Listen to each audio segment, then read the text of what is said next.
Namo Buddhaya, salam kebajikan rahayu. Selamat pagi Bapak Ibu yang berbahagia. Perkenalkan, saya Bambang Kurniawan, SMN dengan NID 0628068601, dosen tetap dari Universitas Semarang yang lebih dikenal dengan USN, yaitu Yayasan Undip. Saat ini saya mengajar di Fakultas Ekonomi Prodi Manajemen. Dan pada kesempatan kali ini saya ingin menyampaikan terkait salah satu mata kuliah yang saya ampu yang sesuai dengan bidang keahlian saya, yaitu adalah mata kuliah Teknik Proyeksi Bisnis. Dengan bobot untuk mata kuliah ini adalah 3 SKS. Dan teknik proyeksi bisnis merupakan suatu cara atau pendekatan untuk menentukan ramalan mengenai sesuatu di masa yang akan datang. Teknik proyeksi bisnis ini itu membahas berbagai topik mengenai arti peramalan, peran peramalan, variabel dan data dalam peramalan, metode peramalan, teknik regresi dan korelasi, peramalan skenario, dan peramalan teknologi dan lingkungan. Pada capaian pembelajaran mata kuliah teknik proyeksi bisnis itu adalah mahasiswa mampu menjelaskan dan mengaplikasikan konsep dasar peramalan bisnis dalam konteks keuangan, pemasaran, sumber daya manusia atau SDM, dan operasional dengan sebagai dasar penyusunan proyeksi kinerja organisasi turun. Sedangkan dalam melakukan penilaian bobot, bentuk penilaian yang meliputi ada partisipatif adalah 10%, tugas atau kuis adalah 10%, kognitif atau pengetahuan ada ujian tengah semester atau UTS 20%, dan juga ujian akhir semester atau UAS 20%, dan berikutnya adalah hasil proyek yaitu adalah 40%. Dan untuk model pembelajaran yang digunakan dalam mata kuliah ini, proses kegiatan belajar mengajar dilakukan dengan kegiatan belajar luring dan juga dengan kegiatan belajar daring. Versi biasa kalau kita daring memakai Microsoft Teams atau MS Teams. Berikut adalah video proses pembelajaran pada mata kuliah teknik proyeksi bisnis. Untuk lebih lengkapnya, mari kita simak video kegiatan belajar mengajar di dalam kelas saat kuliah berlangsung. Baik, selamat pagi untuk semuanya. Sudah kembali hari ini? Baik, siap semua ya. Oke, untuk kelas ini teknik proyeksi bisnis di kelas Semarang dan Negeri Kegiatan. Di sini metode ramalan dan linear. Ya, untuk minggu kemarin masih ada ingat materi minggu kemarin tren momen tahun dasar ada di mana letaknya? Di awal. Di awalnya ya. Kalau untuk tren pada kecil, tengah. Jadi kalau yang di awal tadi kita nggak perlu data itu harus apa? Kecil untuk kita ya, karena di awal, karena kalau di awal kan pasti jadi kalau dasar di awal tidak perlu data itu sebenarnya.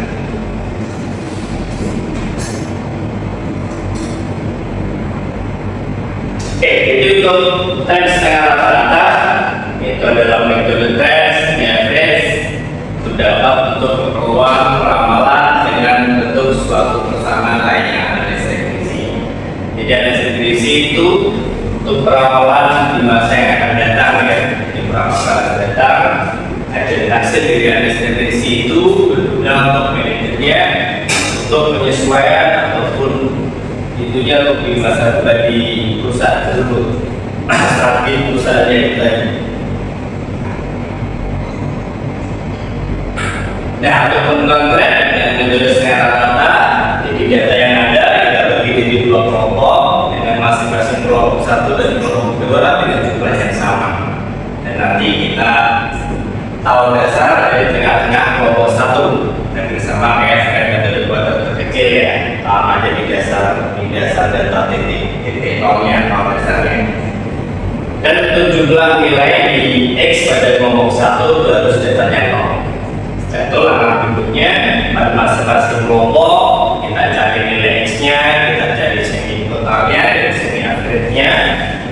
Habis itu baru kita proyeksikan forecast-nya di tahun yang akan datang. Itu nanti tergantung dari berapa besarnya nilai X-nya.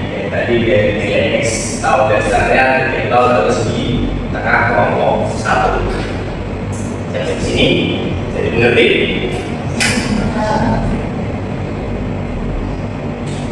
Nah, begitu. Kelihatannya dengan persamaan formula yang akses dengan A plus BX. Nah, jadi untuk ramalan nilai Y, untuk nilai X itu ditentukan di mana penilaian Y adalah rata-rata dari kelompok 1 dan untuk nilai Y di mana N itu adalah jumlah data masing-masing kelompoknya, dari kelompok 1 dan kelompok 2 tadi, 9 tadi. Dan X-nya adalah nilai yang ditentukan berdasarkan dari tahun dasar. Karena tahun dasar tadi ada di tengah kelompok 1. Ini ada contohnya, itu contoh perhitungan lab dengan metode setengah rata-rata. Di sini dijelaskan di sini jumlah data ada 6 tahun ya. Pada tahun 2020 penjualannya ada 120 unit. Yang tahun 2021 penjualannya ada 125 unit. Tahun 2022 penjualannya 135 unit. Dan tahun 2023 penjualannya ada 150 unit. 2024 ada penjualan 160 unit. Sedangkan 2025 penjualan ada 175 unit. Jadi kedengarannya dari sekarang data kita bagi 2. Jadi kelompok pertama tadi tahun 2000, 2021 dari 2022. Kelompok keduanya 2023, 2024 dan 2025. Ya, tahun dasar saja dari kelompok 1 ya, tengah kelompok 1. Jadi tengah kelompok 1 dari 2020, 2021, 2022 tengahnya di 2021. Penjualan tadi 125 dan X-nya adalah 0. Jadi 2020 X-nya adalah minus 1, 2022 X-nya adalah 1. Dan seterusnya 2023 dilanjutkan X-nya adalah 2, 2024 X-nya adalah 3, 2025 X-nya adalah 4. Kalau 2026 X-nya 5, 2030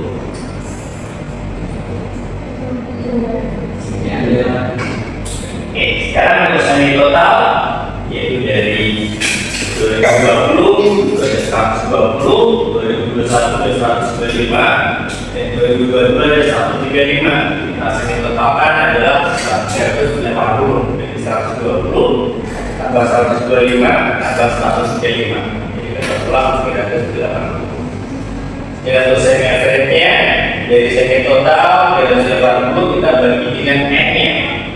Dan N dari kelompok 1 adalah 3, 1, 2, dan 3. Jadi 380 kita bagi 3 dan mulai 126,6. Dan untuk kelompok 2 dari 2023 150, 2024 ada 160 dan 2025 175. Semi totalnya 150 tambah 160 tambah 175 adalah 485. Dan dari semi average-nya 485 kita bagi kelompok 3 dan 3 jadi dibagi 3 ketemu 101,6. Kalau ini tadi data 6 tahun. Sekarang kalau kecil data apa yang kecil ini bisa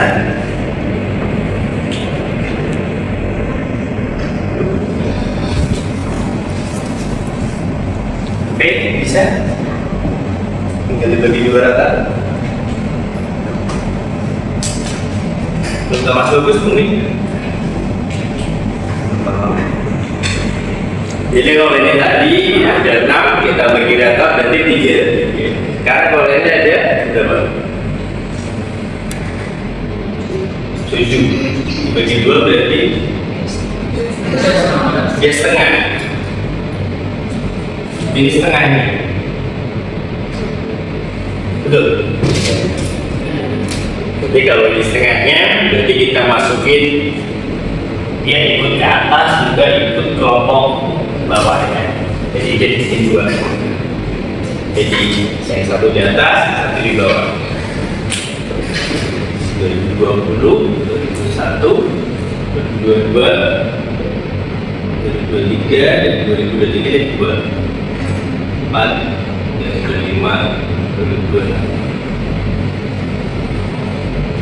Sama rata jumlahnya 4 sama 4 ya. Atas 4, kelompok satunya 4, di kelompok 1, di kelompok 2.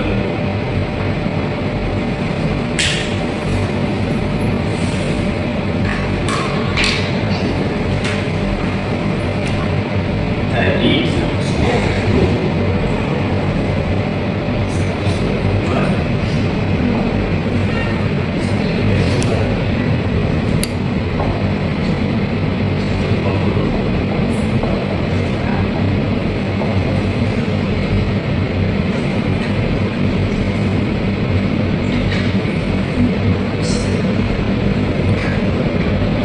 kalau ini semua kenaikan ya, ini ada 120, 25, 35, 50, 60, 75, jadi otomatis dia naik. Karena tren itu kan komponen suatu data untuk waktu, kenaikan bisa penurunan. Kalau kenaikan berarti trennya positif, kalau penurunan trennya negatif. Jadi dalam contoh ini trennya adalah kenaikan ya, jadi 120, 125, 135, 50, 60, 75. Katakan ini juga 185 ya, karena kenaikan. Untuk tahun dasar X-nya tahunnya, ada yang tahu gimana berarti?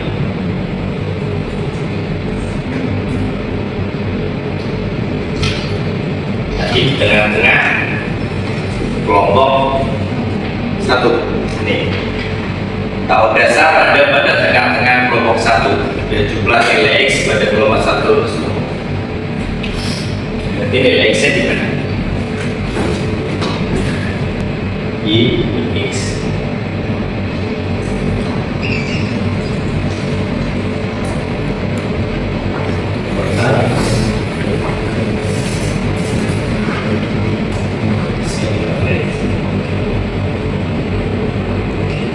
Satu sama 23, berarti nolnya di sini ya.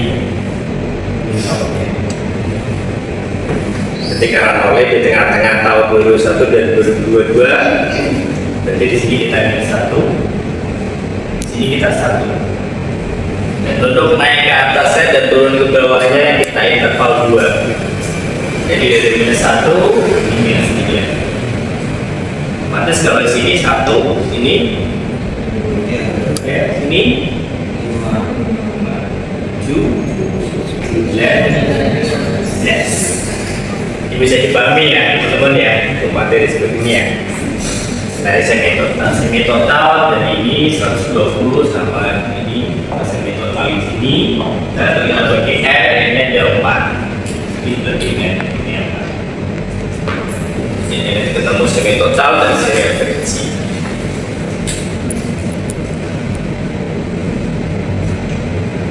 Ya, ini sama. Jadi dengan kalau datanya kecil sama datanya genap, bedanya di sini ya. Tuh. Menentukan tahun dasarnya, titik originnya, X0-nya. Nah, jadi untuk nilai A kita ada rata-rata kelompok 1 yaitu 126,67, dan untuk B-nya rata-rata kelompok 2 dikurangi rata-rata kelompok 1 dibagi dengan N. Kelompok 1 rata-rata dari kelompok 2 161,67 kurangi rata-rata kelompok 1 126,67 bagi dengan N-nya adalah 3. Kelompok 1 dan kelompok 2 nanti 3. Jadi ketemu yang B 11,67. Dan kesamaannya yang Z dengan A plus BE, kita masukkan sama trennya di A plus BX hanya 126,67 dan B nya 11,67 X, dan dimana ini adalah tren tahunan origin 2021. Kalau di sini origin 2021 dan 2022, antara 2021 dan kalau yang di contoh ini tadi tepat titik nolnya ada di origin 2021.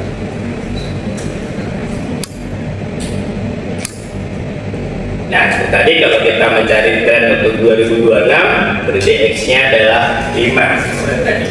Kalau di sini kalau kita 2027, X-nya berapa? Untuk kita kalian teman-teman minta untuk peramal tahun berapa, jadi nanti tinggal dari nilai tersebut.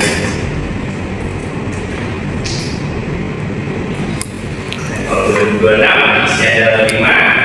Kita masukkan di A plus BX, A 126,67 dan B nya 11,67 X. Kita masukkan 126,67 plus 11,67 kita kalikan 5, jadi ketemu peramalan Y di 2026 di aksen 2026 adalah 185,02.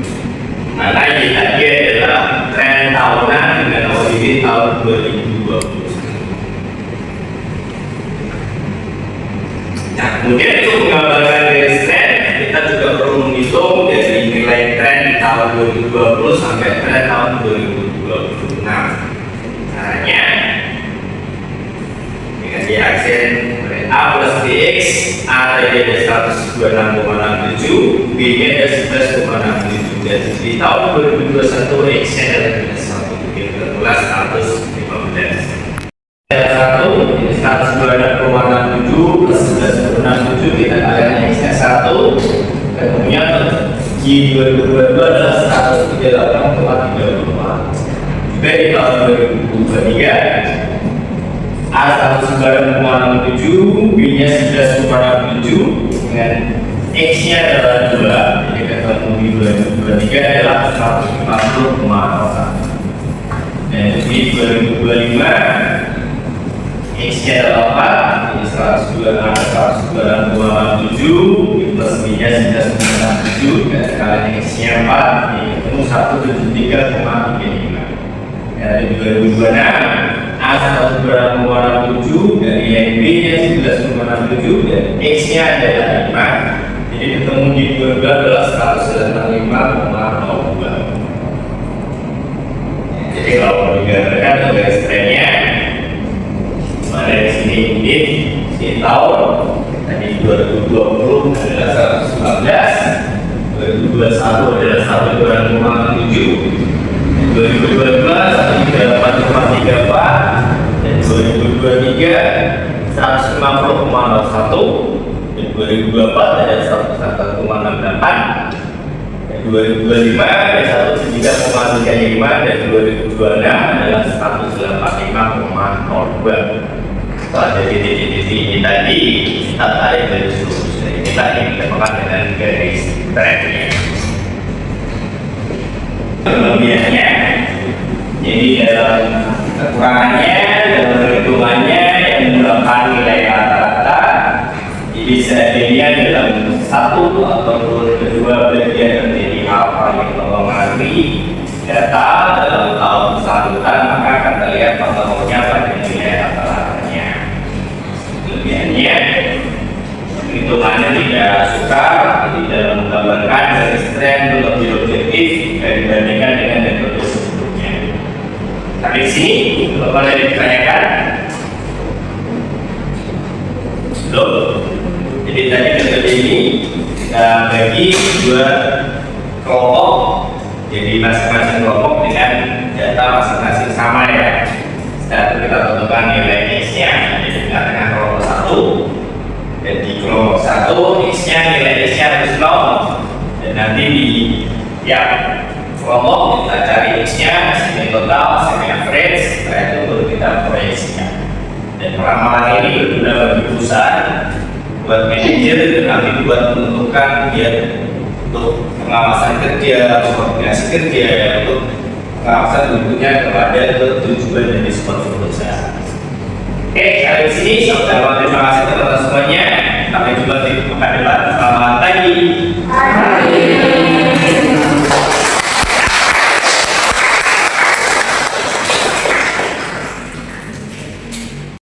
Sekian video rekaman proses pembelajaran untuk mata kuliah Teknik Proyeksi Bisnis pada program Studi Manajemen Fakultas Ekonomi Universitas Semarang Yayasan Alumni Undip. Dan video ini digunakan sebagai salah satu syarat penyusunan dokumen pernyataan diri dosen dalam unjuk kerja Tridharma Perguruan Tinggi atau singkat PDB UKT PT. Semoga dengan adanya video ini bisa menjadi pertimbangan yang baik dalam proses penilaian sertifikasi dosen di tahun 2026. Akhir kata, saya ucapkan terima kasih. Assalamualaikum warahmatullahi wabarakatuh.